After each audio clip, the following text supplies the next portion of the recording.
Merhabalar, mutfağıma hoş geldiniz. Bugün mutfağımda kendi yaptığım erişteler ile güzel bir yemek yapacağız. Yemeğimde bir kase erişte, ev eriştesi, bir kase yeşil mercimek, bir adet kuru soğan kullanacağım. Tabii tereyağımız, salçamız, baharatlarımız da olacak. Şimdi mercimeklerimi güzelce yıkayıp geliyorum.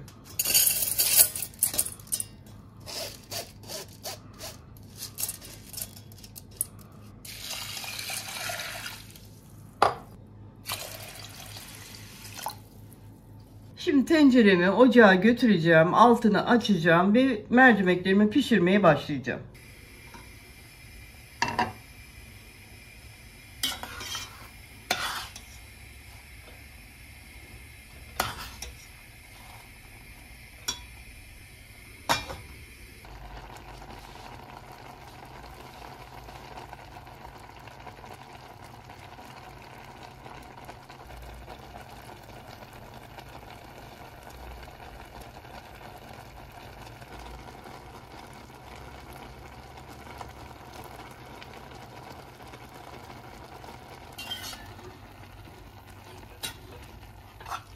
Mercimekler tam istediğim şekilde pişti. Çok ezilmesinler. Altını kapatıyorum ve suyunu süzeceğim.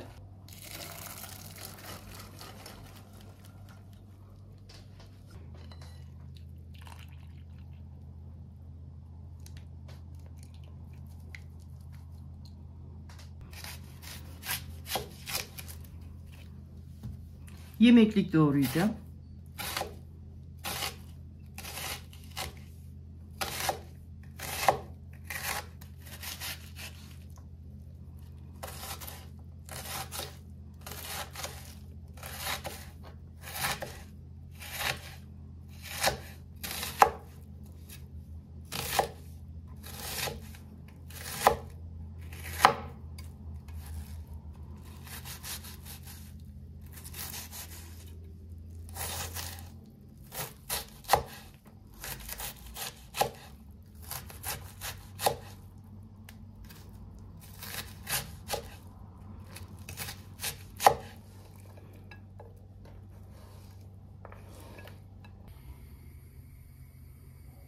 Tencereme yarım çay bardağı sıvı yağ koydum. Şimdi soğanları ilave ediyorum.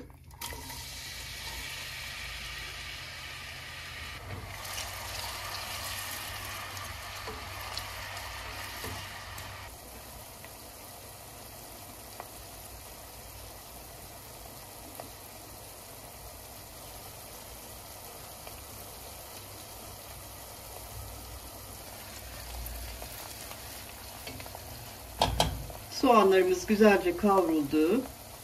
Şimdi şöyle tam tatlı kaşığını doldurmuyorum.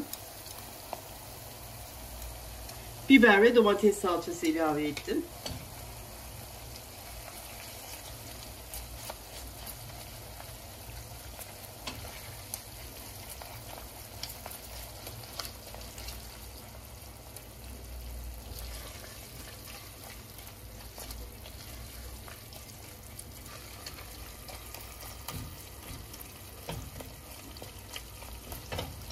Salçamız topak kalmasın. Şöyle soğanla birlikte 1-2 dakika kavrulsun.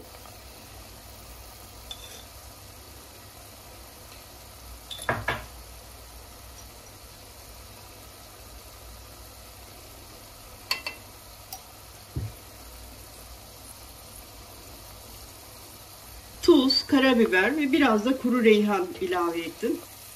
Ben kuru reyhanı çok yakıştırıyorum. Elinizde varsa kullanın. Ama yoksa da illa konacak diye de bir şart yok.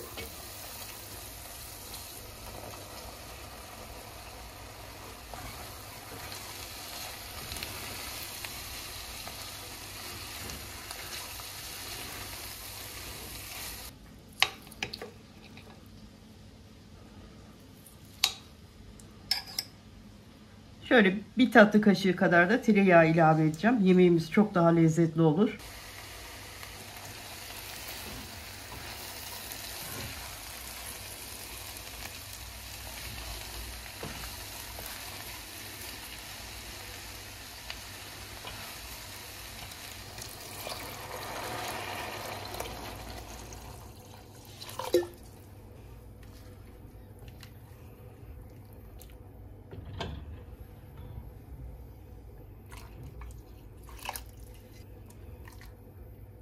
Evet.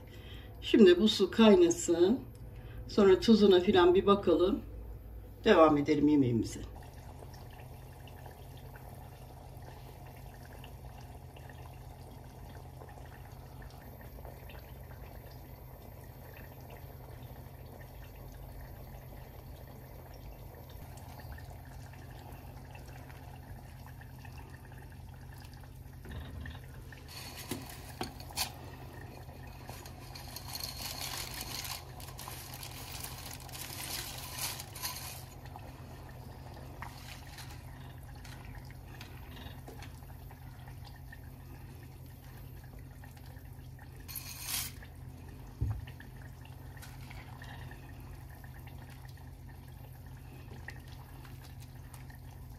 Yemeğimizin eriştelerini koydum. Kaynamaya başladı. Şimdi bir yemek kaşığı kadar limon suyu koyacağım.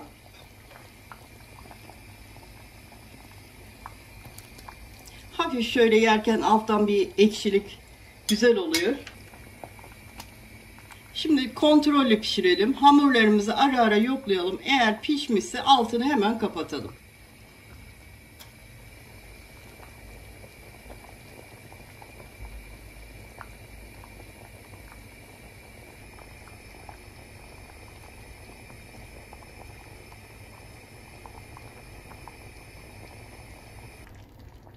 Yemeğimiz pişti arkadaşlar. Ben altını kapatıyorum. Şöyle 1-2 dakika sonra servisini yapacağım.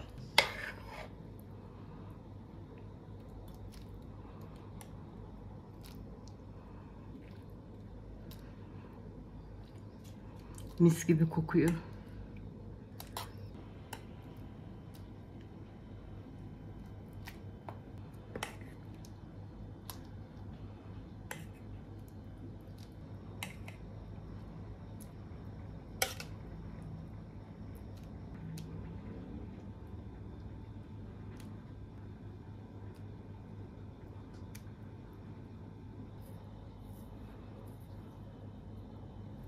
Mercimekli erişte yemeği yaptık.